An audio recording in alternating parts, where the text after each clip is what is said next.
안녕하셨어요? 네. 가을이 왔습니다.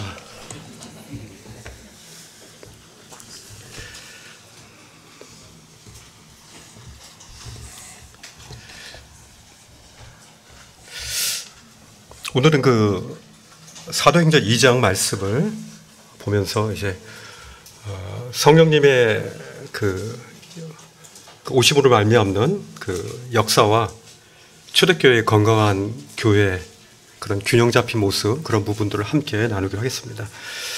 사도행전 2장을 한번 같이 보겠습니다.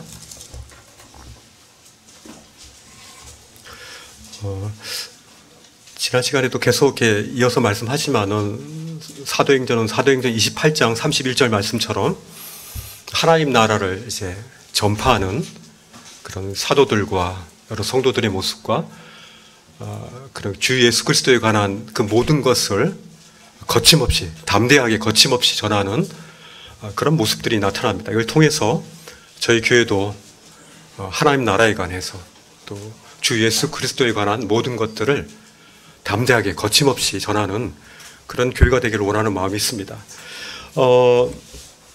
말씀이 이제 오늘 사도행전 2장 말씀이 짧지 않습니다.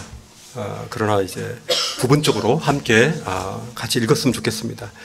1절부터 4절까지 함께 읽겠습니다. 시작. 오순절 날이 이미 이름에 그들이 다 같이 한 곳에 모였더니 호련히 하늘로부터 급하고 강한 바람 같은 소리가 있어 그들이 앉은 온 집에 가득하며 마치 불의 혀처럼 갈라지는 것들이 그들에게 보여 각 사람 위에 하나씩 임하여 있더니 그들이 다 성령의 충만함을 받고 성령이 말하게 하심을 따라 다른 언어들로 말하기를 시작하니라. 5절, 6절, 7절도 같이 읽을까요? 그때 경건한 유대인들이 천하 각국으로부터 와서 예루살렘에 머물러 있더니 이 소리가 나매 큰 무리가 모여 각각 자기의 방언으로 제자들이 말하는 것들을 듣고 소동하여 다 놀라 신기하게 여겨 이르되 보라, 이 말하는 사람들이 다 갈릴리 사람이 아니냐, 우리가 우리 각 사람이 난 곳 방언으로 듣게 되는 것이 어찌 됨이냐 하면서 여러 나라에서 온 유대인들의 그것들을 소개하고 있고요. 베드로가 이제 그 자리에 일어나서 14절입니다. 14절부터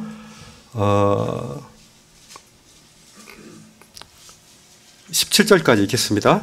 베드로가 11 사도와 함께 서서 소리를 높여 이르되 유대인들과 예루살렘에 사는 모든 사람들아, 이 일을 너희로 알게 할 것이냐, 내 말에 귀를 기울이라. 때가 제 삼신이 너희 생각과 같이 이 사람들이 취한 것이 아니라 이는 곧 선지자 요엘을 통하여 말씀한 것이니 일렀을 때 하나님이 말씀하시기를 말세에 내가 내 영을 모든 육체에 부어주리니 너희 자녀들이 예언할 것이요 너의 젊은이들은 환상을 보고 너의 늙은이들은 꿈을 꾸리라. 예. 쭉 베드로의 말씀 증언이 있고요. 36절부터 37절, 36절부터 38절 같이 읽겠습니다. 그런즉 이스라엘 온 집은 확실히 알지니 너희가 십자가에 못 박은 이 예수를 하나님이 주와 그리스도가 되게 하셨느니라 하니라. 그들이 이 말을 듣고 마음에 찔려 베드로와 다른 사도들에게 물어 이르되 형제들아, 우리가 어찌할꼬 하거늘 베드로가 이르되 너희가 회개하여 각각 예수 그리스도의 이름으로 세를 받고 죄사함을 받으라. 그리하면 성령을 선물로 받으리라.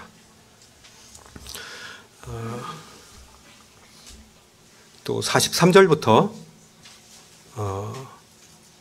46절까지 읽겠습니다.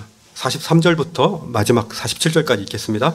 사람마다 두려워하는데 사도들로 말미암아 기사와 표적이 많이 나타나니 믿는 사람이 다 함께 있어 모든 물건을 서로 통용하고 또 재산과 소유를 팔아 각 사람의 필요를 따라 나눠주며 날마다 마음을 같이하여 성전에 모이기를 힘쓰고 집에서 떡을 떼며 기쁨과 순전한 마음으로 음식을 먹고 하나님을 찬미하며 또 온 백성에게 칭송을 받으니 주께서 구원받는 사람을 날마다 더하게 하시니라. 그냥 말씀 읽는 자체가 좋네요. 그죠? 말씀만 읽어도 될 것 같습니다. 이 말씀을 보시면요, 이제 오순절 날에 일어났던 이제 하나님의 초자연적인 이런 사건들을 이제 보여들고 있습니다. 이 사도행전에서 1장에서 보셨듯이 그 120명의 사람들이 지금 모여 있었죠. 근데 이제 그때 오순절이 되었는데, 오순절은 여러분들 아시다시피 오는 5오입니다. 그리고 수는 이제 열순자입니다. 그래서 50이죠. 50일. 다시 말하면 6월절, 하나님께서 이스라엘 백성을 애굽에서 탈출시킨 그 6월절 이후에 50일이 지난 이후에 기념하는 그 날이 바로 오순절입니다. 그래서 펜테코스트라 그러죠. 50이라는 뜻입니다. 헬라어로 펜테코스트는 50일이라는 뜻이고요. 그 단어를 번역한 것입니다. 어쨌든 이 110명의 사람들이 지금 모여 있는데 2장에서는 이곳이 어디라고 말하고 있지는 않아요. 다락방은 아닌 것 같아요. 분명한 것은 1장의 다락방은 아닌데 아마 예루살렘의 어느 한 곳이었던 것 같아요. 이 110명 사람들이 이렇게 모여 있는데 그들은 주님의 이제 부활을 봤던 사람들이었고 또 주님의 승천을 직접 눈으로 봤던 사람들이고 그들이 한 곳에 이렇게 모여 있었던 거죠. 근데 이제 이들이 나와서 경험한 것입니다. 2절에 보니까 어떤 말씀이 있냐면 호련히, 갑자기란 뜻이죠. 호련히 하늘로부터 급하고 강한 바람 같은 소리가 있어 그들이 앉은 온 집에 가득하다. 제가 2장을 읽으면서 이 2장은 굉장히 이 2장을 통해서 많은 기독교 종파가 나온 말씀입니다. 이것이 특별히 이게 카리스마틱한 그런 오순절 계통의 그런 분파들이 이곳에서 많이 생겨났죠. 그것들 강조하다 보니까 오늘은 이제 그런 방언에 대한 부분도 아주 깊이는 보지 못하지만 우리가 방언에 대한 성경이 어떻게 말씀하는가에 대한 어느 정도의 것들은 좀 같이 이렇게 성경이 말씀하는 선에서 우리가 이렇게 보기를 원하는 마음이 있습니다. 그리고 교회 건강한 초대교회의 그런 모습들을 보고 저희가 이제 본받을 건 본받고요. 과연 초대교회가 완벽했는가? 그건 아닙니다. 초대교회가 완벽한 건 아닙니다. 그러나 지금 저희가 볼 때 주님이 처음 성령님께서 강림하시고 나서 일어났던 그 성도님들의 성령 충만하고 성령으로 말미암아 사도들과 함께 행했던 이런 모습들이 저희 가운데 모델이 됩니다. 그래서 오늘 말씀을 통해서 건강한 균형 잡힌 그런 교회의 모습들을 또 보게 될 것입니다. 이 호련히 하늘로부터 급하다 그랬습니다. 극하고 강한 바람. 이 급하다는 것은 바람이 이제 급하게 오면요. 예를 들어서 바람이 큰 바람에서 이제 작은 곳으로 이렇게 오면 소리가 납니다. 그죠? 저희 집 위쪽이 이제 그 공항에서 출발해가지고 이게 그 하늘길이라 그러죠. 하늘길이 있습니다. 가끔 보면은 이제 높이 올라가는 그 비행기에서 소리가 납니다. 그게 뭡니까? 바람을 가르는 소리입니다. 우리 이게 바람을 가르면 소리가 나죠. 이렇게 혁대를 가지고 이렇게 막 하면은 소리가 나고요. 특별히 그 매를 때릴 때도 막 휙휙 소리가 납니다. 많이 경험을 하신 분들은 많이 때리신 겁니다. 이런 게 바람 소리, 이런 강하고 급한 이런 강한 소리, 바람 소리가 이제 났다 그랬습니다. 그들이 기존에 들어보지 못한 소리입니다. 그리고 또 놀라운 장면이 성경에서 묘사되고 있는데요. 어떻습니까? 그들이 앉은 온 집에 그 급하고 강한 바람이 이렇게 임합니다. 그리고 그 출처가 하늘입니다. 하늘. 근데 마치 불의 혀처럼 갈라지는 것들이 그들에게 모여 각 사람 위에 하나씩 임했다고 그랬습니다. 이것들 이제 좀 잘 형상화 시켜서 이렇게 보시면 좋을 것 같습니다. 불의 혀처럼 우리 초 이렇게 보면은 초가 이렇게 할 때 이렇게 혀처럼 끝이 날카롭지 않습니까? 그런 혀가 이제 낼름낼름 거리는 것처럼 이제 급하고 강한 바람과 또 불의 혀들이라고 되어 있는데요. 혀들이라고 복수로 되어 있습니다. 불의 혀들이 이렇게 갈라져 가지고 각 사람에게 그 불의 혀들이 이렇게 임하고 있습니다. 굉장히 저희들이 상상하기 쉽지 않은 그런 모습입니다. 이 구약에서도 하나님께서 이 불의 모습으로 이스라엘 백성들에게 임한 모습들이 여러 가지들이 있죠. 특별히 이제 유대인들을 하나님의 불이 임한 것들을 쉐키나라고 표현합니다. 쉐키나. 이 하나님의 임재가 출애굽기 3장에 보면요, 이 미디안 광야에서 그 떨기나무 가운데 불꽃에 휩싸이는 그 모습이 보게 됩니다. 근데 이 불꽃은 특징이 있습니다. 그 떨기나무를 이렇게 재로 만들지 않고 타지가 않습니다. 불 자체로, 불의 특성은 보통 뜨거움으로 말미암아 물질을 태우는 특성이 있는데 이 불은 그렇지 않다는 겁니다. 이게 바로 하나님의 이 쉐키나의 불과 우리가 일반적으로 물리적인 불과의 차이입니다. 그리고 또한 출애굽기 13장 21절 22절에 보시면요, 이스라엘 백성을 인도한 불기둥도 이와 같습니다. 그렇죠? 이 출애굽기 19장 18절에 시내산 정상에도 하나님의 그 쉐키나의 그 영광, 불꽃이 이렇게 임하였습니다. 그래서 이 이스라엘 백성들은 이 구약 성서를 연구하고 그를 봤던 그 사람들은 이 하나님의 이 불에 대한 부분들을 유대인들은 알고 있었습니다. 그죠? 이 지성소의 언약궤에도 이 불이 있었고요. 이 불이 하나님의 임재하심에 대한 증거라는 것들을 유대인들은 알고 있었습니다. 특이한 건 뭐냐면요, 2장 4절에 보시면은 다 성령의 충만함을 받고요, 성령이 말하게 하심을 따라서 다른 언어들로 말하게 하셨다 했습니다. 이게 좀 굉장히 아주 여러 해석에 따라서 많은 문제점들도 많이 만들지만은 저희는 이제 문자 그대로 받아들이는 게 가장 현명합니다. 문자에서 우리가 이미 해석이 되어지고 이해되어진다면은 그 이상의 해석은 할 필요가 없겠죠. 그죠? 상징으로 들어갈 필요가 없습니다.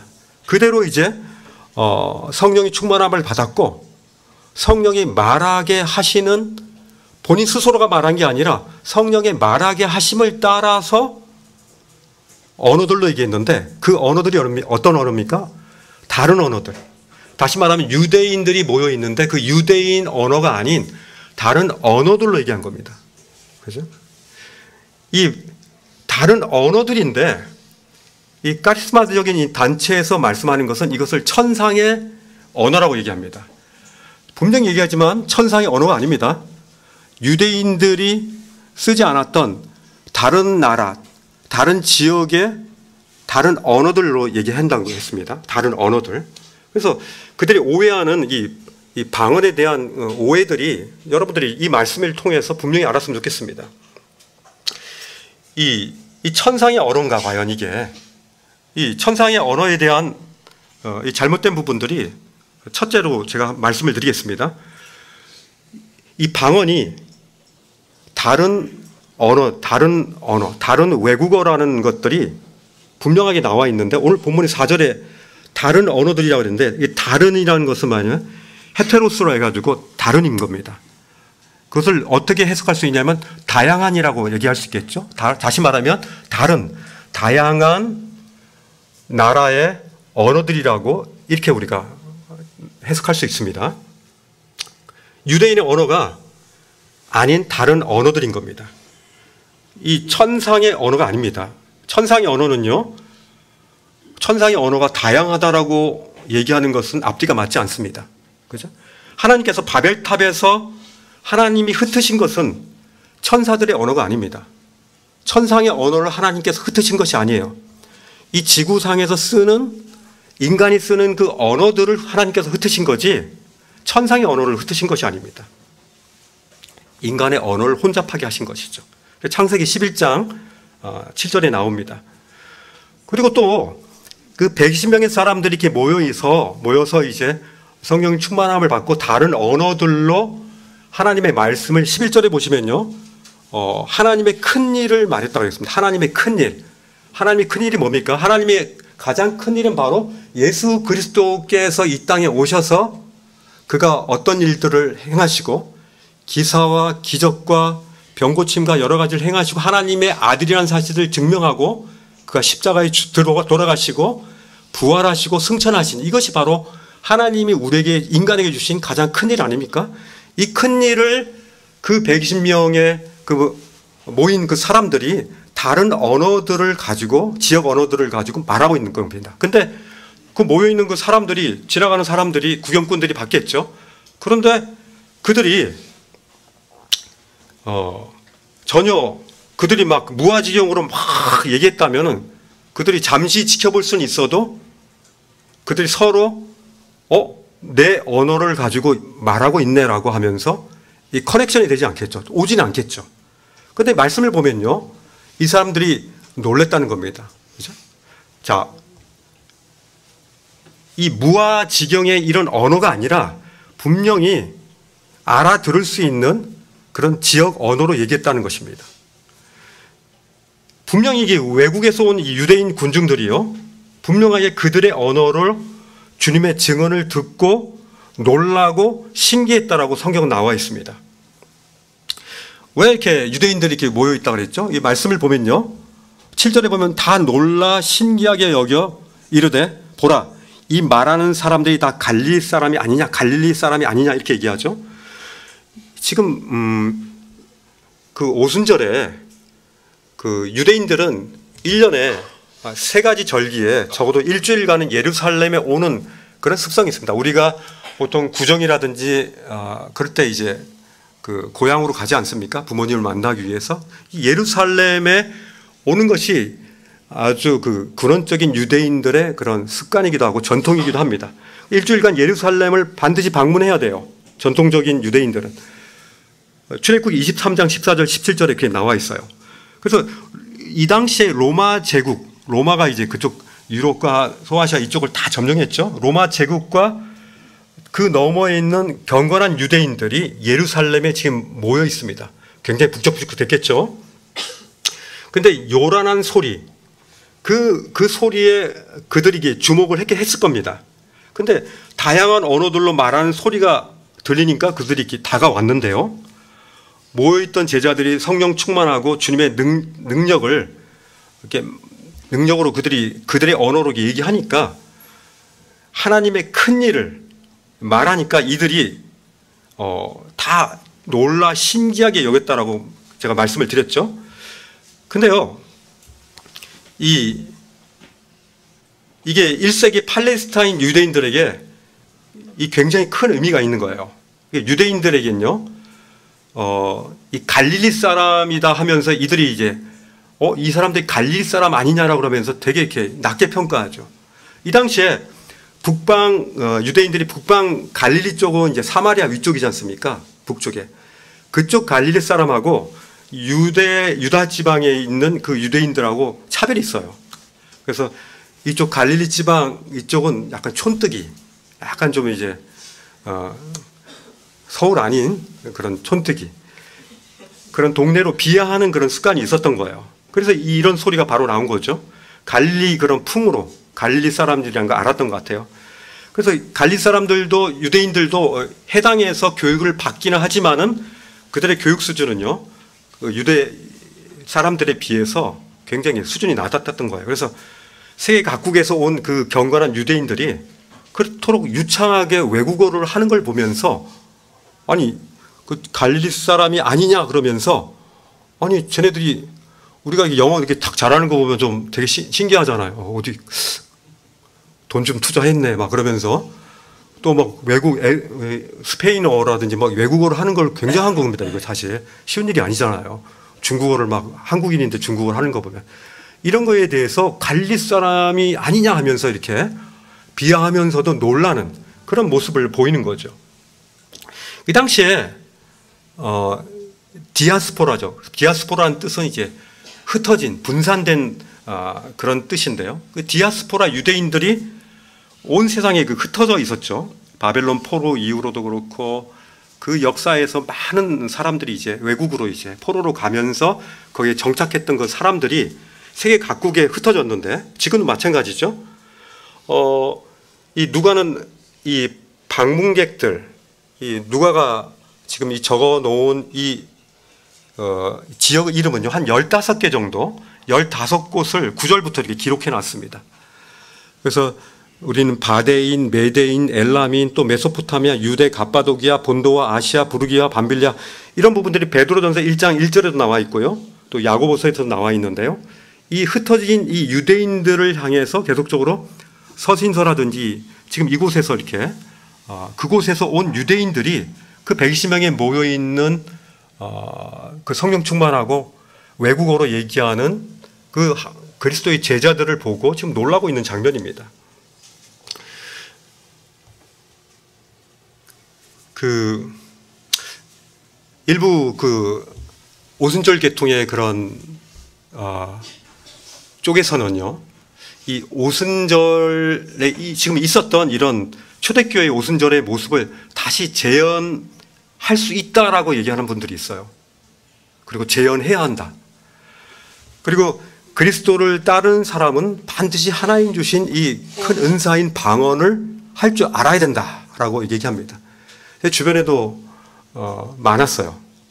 많고 또 그렇게 지금 주장하면서 그렇게 믿는 사람들도 있습니다. 성경의 그 의도를, 성경이 우리에게 무엇을 말씀하는가를 좀 정확하게 볼 필요가 있다는 생각이 듭니다.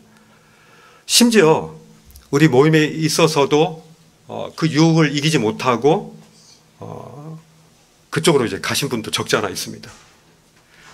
그분들이 이제 말씀하는 건 뭐냐면 하나님을 제한하지 말라는 겁니다. 초대교회 그 성령의 그 역사를 지금도 재현할 수 있는데 왜 그거를 애초부터 막아버리냐? 왜 이렇게 차가운 그 복음주의의 그 텍스트에 머무는 그런 삶을 왜 이렇게 사냐 하면서 이렇게 불쌍한 듯이 굉장히 도전을 합니다. 이 차가운 복음주의, 문자주의를 굉장히 뜨겁지 않은 우리를 이렇게 저를 향해서 이렇게 얘기한 거기도 합니다. 근데요, 많은 순수한 형제들이 실제적으로 그쪽으로 이렇게 빼앗기기도 했어요. 근데요, 지금 이제 그 일이 있었던 뒤로부터 저 개인적으로는 한 15년 정도, 한 20년 돼 가는데 벌써 그들이 과연 그럼 지금 어디 있는가, 결과적으로. 그 차갑고 냉철하고 그렇게 그런 복음, 주님 몸된 교회 안에서 말씀에 근거한 그 복음주의 신학을 가진 저희들에 비해서 그들이 다 어디 갔냐? 제가 추적을 좀 해봤어요. 다 어디로 갔냐면은 주로 이제 그쪽으로 많이 갔습니다. 부흥신학으로 많이 갔어요. 부흥신학. 그래서 그들이 이제 부흥신학의 목적은 뭐냐면요, 굉장히 이 땅에서 하나님이 우리 가운데, 이 땅 가운데에서도 괜찮게 살 수 있다라. 그래서 그걸 누릴 수 있는데 왜 그 부분에 대한 것들을 왜 포기하느냐 하면서 굉장히 교묘하게, 물론 누리는 거죠. 주님이 우리 보고 누리라는 거죠. 하나님 자녀 누려야 되죠. 근데 가만히 보면요, 거기서 더 나아가면 뭐 어떤 부분이냐면 한 개인으로 그것이 집중되는 것들을 보게 됩니다. 부흥신학의 그런 핵심적인 그런 사람들이 드문드문 뜨면서 그들에게 집중되는 것을 보게 됩니다. 예를 들어서 뭐 케네스 해긴이라든지 뭐 그런 분들 보면은 처음에 어떻게 시작했는지 모르겠는데 나중에 가서는 굉장히 막 이상하게 돼버립니다. 그 아들도 그렇고 그 신학교를 만들어 놓고 이런 어떤 부흥신학을 보면요, 또 지금 아프리카라든지 지금 네팔도 지금 이런 쪽으로 굉장히 지금 많이 번져나가고 있대요. 이 부분에서 굉장히 조심하셔야 됩니다. 이 주님을 앞세워서요, 자신들의 이기적인 그런 목적을 가지고 이기적 욕구들을 충족시켜서 많은 사람들을 미혹하는 것입니다. 그래서 자기 자신을 따르게 하는 거죠. 성령님은 제2의 복이 아닙니다. 구원받고 또다시 성령을 받아야 된다? 그건 아닙니다.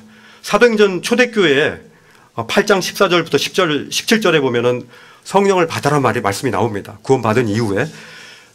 그렇게 말하지만 성경 말씀이 아직 완성이 되지 않았을 때예요. 사도들의 권위 아래에서 이방인들에게 성령님의 존재와 그 성령님이 인간에게 내재하신다는 그런 과정 가운데, 성령님이 우리 인간에게 내재하신다는 그런 사실들을 그럼 심는 그런 말씀들과 그런 것들이 실천되는 그 과정 가운데 있었던 그때라는 사실들을 잊으면 안 됩니다. 말씀의 완성이 된 지금은 많이 다르다는 거죠. 사실 우린 초대교회 같은 오순절을 경험받을 것들을 성경에서 요구받고 있지 않습니다. 그 누구도 우리가 오순절을 다시 경험해야 된다고 그렇게 요구받고 있지 않아요. 그것은 불가능한 일입니다. 그건 마치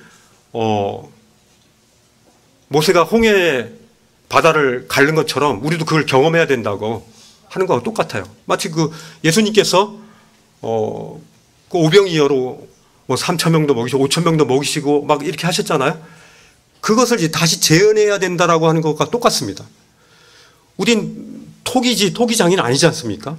근데 토기가 토기장의 역할을 하라는 것과 똑같습니다. 그건 하나님이 하신 거이고 하나님이 이미 이루신 건데 지금 하나님께 그것들을 요구할 수도 없는 거 아닙니까?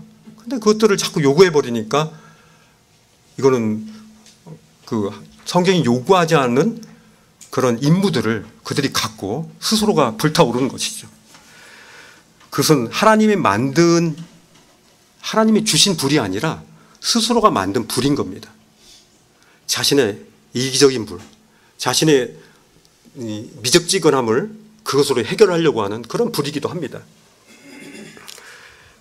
중요한 것은요, 이런 모든 기적적인 것들이 초대교회 때 그 영광이 사람에게 돌아가지 않았다는 거예요. 초대교회 때 보면요, 이런 모든 이런 기적과 이런 하나님의 놀라운 그런 일들이 바로 하나님이 영광 받으셨다는 거예요.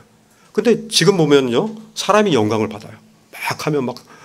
막 하면서 그가 이게 높아지면서 하나님의 영광이 아닌 사람의 영광으로 나락으로 떨어지는 말씀이 이제 그 사람을 통해서 되어지는.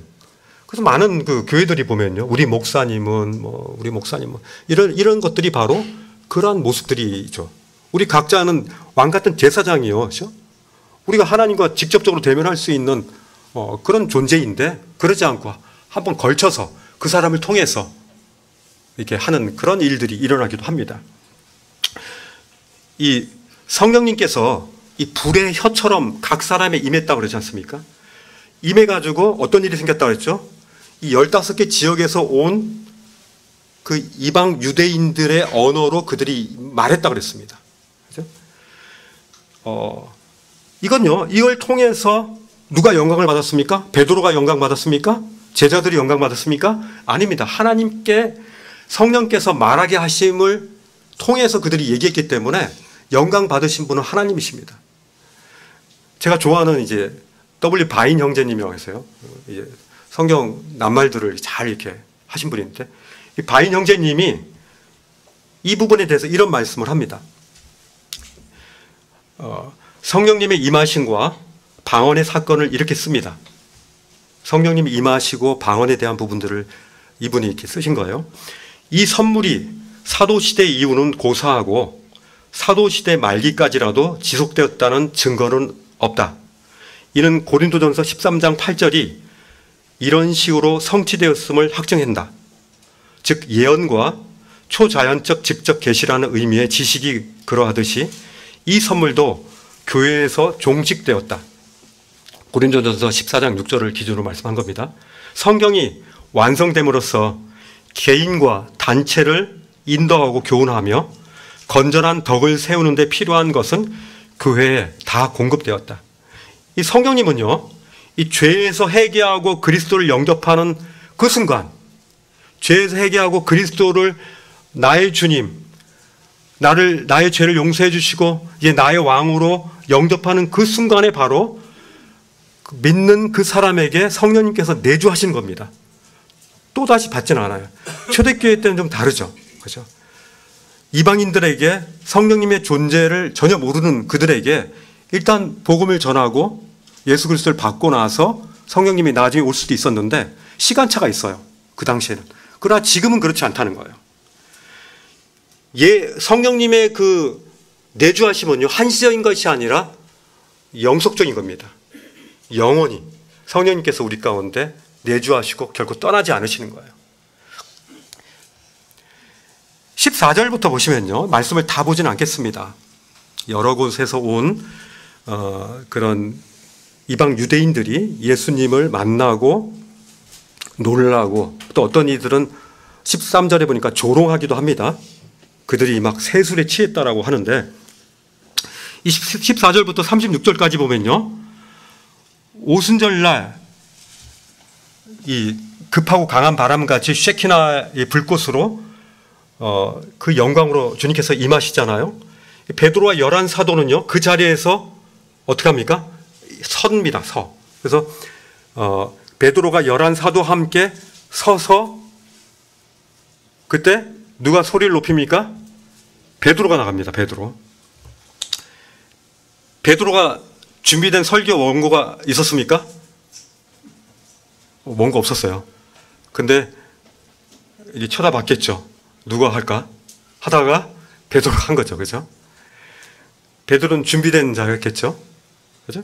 그거는 이제 어부이고 많이 배우지 못한 갈릴리 촌뜨기지 않습니까? 그런데도 불구하고 하나님께서는 성령이 임했을 때 그런 학식과 상관없이 이 교육의 배경과 상관없이 베드로가 이제 나서죠. 그에게 이제 그 설교가 두 부로 나눠요. 2장 15절부터 21절까지는요, 지금 눈앞에 벌어진 일들에 대한 그런 상황 설명을 하고 있고요. 22절부터 35절까지는 우리가 잘 아는 이제 복음을 전하고 있습니다. 예수 그리스도에 관한 거의 모든 것들을 전하고 있습니다.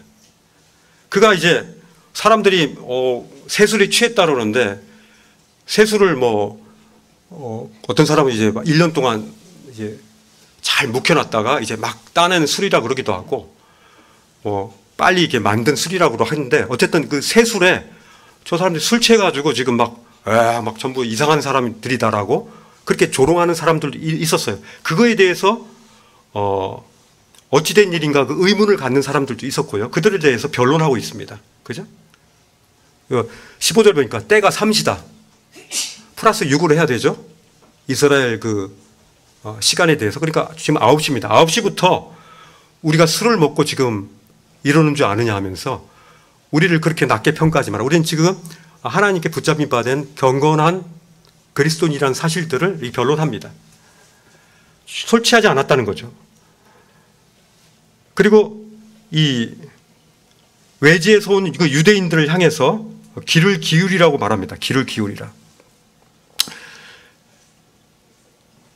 베드로가 요엘서 2장 28절 32절을 인용하고 있거든요.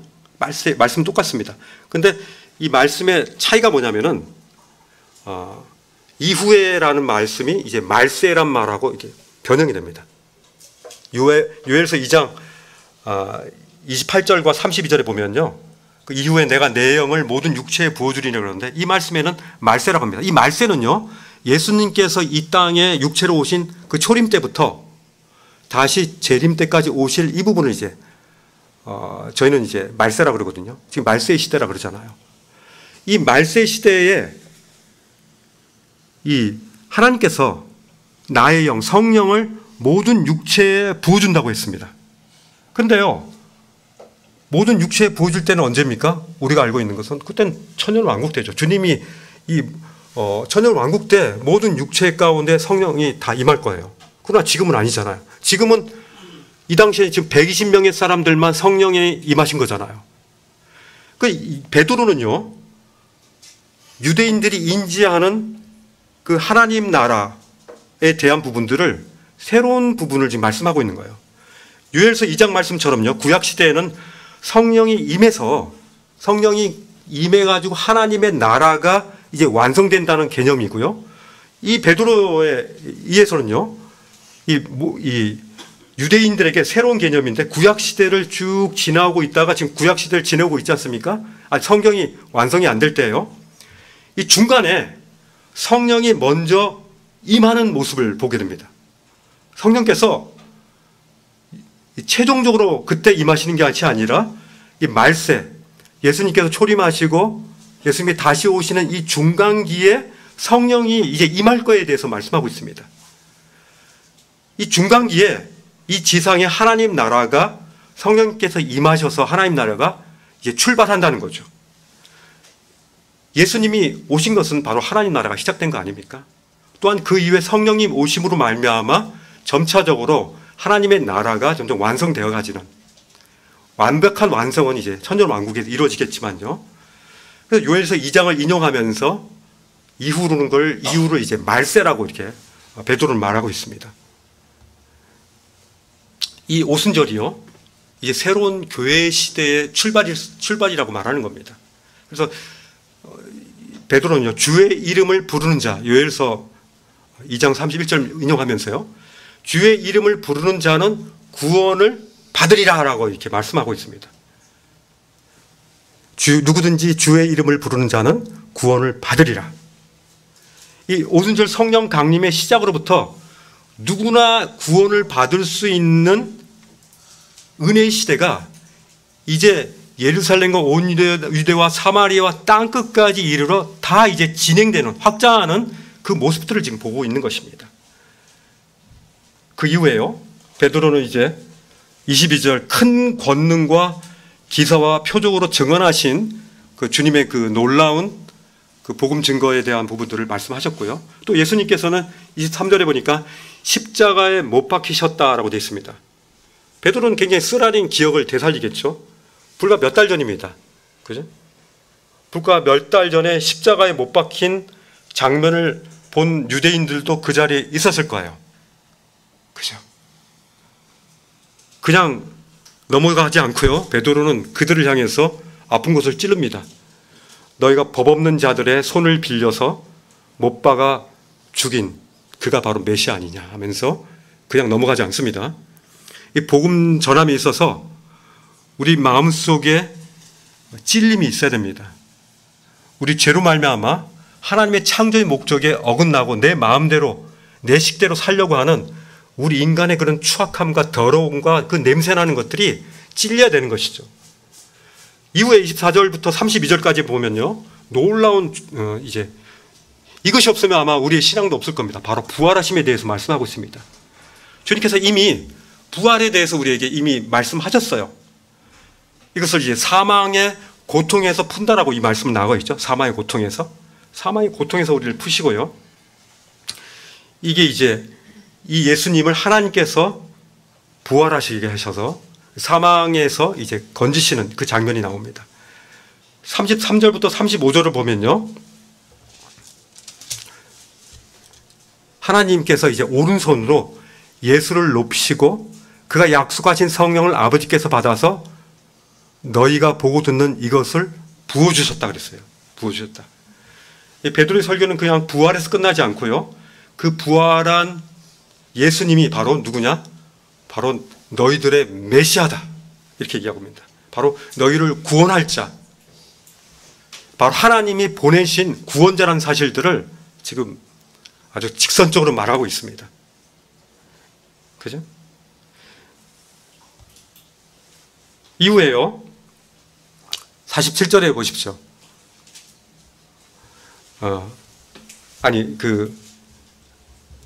47절이 아니라 36절에 보니까 그런즉 이스라엘 온 집은 확실히 알지니 너희가 십자가에 못 박은 이 예수를 하나님이 주와 그리스도가 되게 하셨다. 이게 바로 복음의 아주 핵심적인 것이죠. 너희가 십자가에 못 박은 이 예수, 그동안 하나님 없이 너희 마음대로 살았던 너희 때문에 바로 하나님의 독생자 예수가 바로 십자가에 피를 흘리며 죽을 수밖에 없었다. 이 예수를 하나님이 너희들의 주와 너희의 왕인 그리스도가 되게 하셨다라고 이렇게 말씀하고 있는 겁니다. 베드로가 이제 선포 이후에요, 거기 보니까 41절에 보니까 그 말을 받은 사람들은 침례를 받음에 이날의 신도의 수가 몇 천이라 되어 있죠? 3천이나 된다고 했습니다. 3천이나 된다고 했습니다. 3,000명의 그 아기들이 응애응애하면서 태어난 거예요. 엄청난 장면이죠. 이게 우리가 이렇게 보지만은 그 당시에 마이크 시설이라든지 뭐 이런 것이 돼 있습니까? 베드로가 목소리가 커서 아마 했는지 모르겠지만 어쨌든 3천 명의 사람들이 일시 그날 복음 듣고 그날 침례를 받았어요. 아마 침례를 받은 그 내과가 엄청 붐볐을 것 같아요. 내려오세요. 침례를 받을 때 어떻게 받았는지 모르겠는데 3천 명이 다 받으려면은 시간이 굉장히 많이 받을 거예요. 그죠? 침례복도 없어. 그냥 입은 옷 그대로 해서 겉옷만 벗고 다 그 냇가의 물속으로 푹 잠기는 그 모습들이 나타난 겁니다. 엄청난 장면입니다. 이게. 이 당시에요. 41절에 한번 말씀 보세요. 41절에 보니까 어떻게 이들이 침례를 받았냐 하면은 그 말을 받았다고 했습니다. 베드로가 전한 그 확증된 그 복음을 받았어요. 그들은 받았고요. 그 다음에 그들은 침례를 받았습니다. 그죠? 그 이후에 더하여졌다고 되어 있습니다. 더하여졌다. 이 모든 일들이 하루 만에 이루어진 겁니다. 그 당시에 예루살렘 인구가 얼마나 됐겠어요?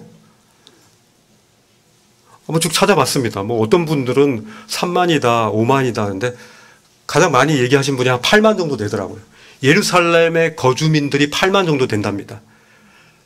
그때 이제 맥추절, 칠칠절, 오순절을 통해서 해외에 있던 그 이방 유대인들이 왔는데 얼마나 왔겠습니까? 뭐 많이 왔겠죠. 근데 3천 명이 침례를 받았고요. 거기 말씀, 재밌는 말씀을 보면 4장 4절을 한번 보세요. 4장 4절을 보면요. 베드로와 요한이 공회에서 서가지고 이제 말씀을 전하는데요. 말씀을 들은 사람 중에 믿는 자가 많으니 남자의 수가 약 5천이나 되었다라고 했습니다. 와, 그러니까 5천이잖아요. 앞에 3천, 뒤에 8천. 거기에 이스라엘 같은 유대인들 같은 경우는 주로 이제 어린아이나 여자들을 세지 않습니다. 카운트를 안 하니까 곱하기 4만 해도요. 4, 8에 30에 3만 명 넘지 않습니까? 5 하면은 5, 8에 40, 4만 명. 그러면 거의 예루살렘에 있던 사람들의 거의 뭐 30%, 40%, 50%가 지금 복음을 들었다는 얘기잖아요. 그 믿었다고 그래도 돼 있잖아요. 엄청난 장면입니다, 이거. 적은 인구가 아닙니다. 이 8천 명이 넘는 이런 예수님을 믿는 신자들이 예루살렘에 있었다는 얘기입니다. 그죠? 근데 재밌는 사실은요. 여러분도 예전에 한 20년 전, 30년 전에 구원받았지만 같이 교제했던, 같이 구원받았던 그 형제자매들이 다 어디 갔는지 잘 모르죠. 그죠? 그 8천 명이 되니까 최소한 3만 명이라고 됩시다. 그 3만 명이나 되는 사람들이 사도 바울의 1차 전도여행, 2차 전도여행, 3차 전도여행이 한 30년 정도 했습니다. 그 30년 후에 예루살렘으로 다시 돌아왔을 때 그들이 몇 명이 남았겠습니까? 성경 나와 있지 않습니다. 근데 돌아왔을 때 이 유대교의 배신자로, 유대교를 이제 배반한 그런 사람으로만 주로 성경에 나와 있지, 사도 바울을 이렇게 섬기고 막 이렇게 따랐던 사람은 그렇게 많지 않은 걸 보게 됩니다. 사도행전을 쭉 보게 되시면요. 이 사도행전 2장과 이 4장 5절을 넘어서면요. 더 이상의 군중들이 구원받는 역사들이 별로 없습니다. 제가 어렸을 때요. 여의도에 200만 명 모였습니다. 빌리그레함. 엄청 모였어요. 200만 명이 모여서 저도 거기 갔었습니다. 근데 그들은 다 어디 갔습니까? 우리나라가 4분의 1이 뭐 기독교인이라고 그러는데 그 많은 분들이 과연 하나님을 참되게 믿는 겁니까? 이런 부분에 대해서 우리 사도행전을 보면서 이런 부분들에 대한 것들을 한번 보기를 원해요. 군중으로 주님을 영접한 이분들이 결국은 주님과의 개인적인 만남을 통해서 계속 양육받고 형제자매들과 교회 가운데서 함께 해야만, 그때 이제 사도 바울이 30년 만에 왔을 때 사도 바울과 함께 한 그런 사람들이 많았을 터인데 그러지 않았다는 거예요. 시간이 많이 됐는데요. 오늘 건강한 교회의 모습을 원래 하려고 했는데 그런 다른 날 해야 되겠습니다. 어쨌든 이 군중으로 주님을 영접한 이들은 과연 어디를 갔는가? 이 부분에 대한 것들을 제가 말씀을 했고요. 42절의 말씀을 한번 보겠습니다. 여기까지 하겠습니다. 그들이 이게 건강한 교회의 모습들이 여기서 나타납니다.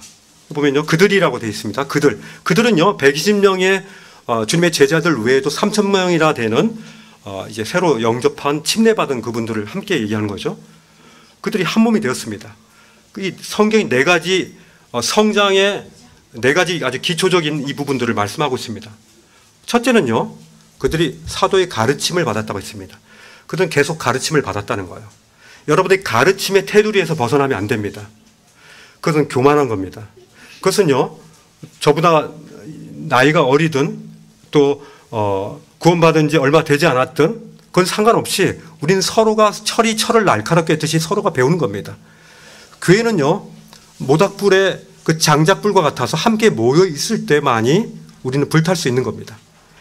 계속 가르침을 받았어요. 사도들로부터 교육을 받았다는 의미죠. 여기서는요. 다 모일 장소가 없었습니다. 그러나 수많은 가정에서 모이고 그리고 나서 성전의 공공장소에서 많은 이들이 모였을 거라고 생각이 됩니다. 그리스도의 말씀을 듣고 그들은 감격하면서 점점 더 많이 모였을 겁니다. 그리고요, 서로 교제했다고 했습니다. 교제했다란 말이 코이노이아라고 되는데요. 헬라어로 서로의 상호 유익과 나눔이 수반하는 그런 모임입니다. 상호 유익 그리고 나눔, 이것이 이 코이노이아로 이제 교제했던 그런 모습입니다. 제가 이 교제했다는 말을 이렇게 보면서 한 책을 좀 이렇게 봤는데요. 앤 오틀런트라는 분이 이 두 부류의 공동체를 말씀하는 걸 보게 됩니다. 이것만 하고 제가 마치겠습니다. 이 오틀런트라는 이 분이 두 부류의 공동체를 비교했는데 굉장히 재밌어서 여러분들 소개합니다. 하나는 구슬자루의 공동체를 얘기합니다. 구슬자루의 코이노이아. 사람들이 교제하러 모일 때 구슬자루 같답니다. 짜각짜각 이게 소리가 나죠. 우리 다마들 보면 이렇게 봉지에다 넣으면 짜각짜각 소리 나지 않습니까? 아주 재밌는 소리입니다. 아작아작 소리 나고 짝짝 소리 납니다. 그리고 아름다운 빛도 냅니다. 각자의 개인적인. 그리고 서로 이렇게 막 부딪히면서 서로 긁기도 하고 막 그러죠. 서로 긁어주기도 하고. 그런데 섞이지는 않습니다. 반면에 다른 한 공동체는 포도 한 자루다 이렇게 표현합니다. 포도 한 자루. 포도 자루는 자루를 조금 흔들면 즙이 터지기 시작하고 안을 들여다보면은 그렇게 좋은 모습은 아니래요. 왜냐하면 짓이겨져 가지고 서로. 각자의 삶이 다른 이들의 삶 속으로 흘러 들어가는 것.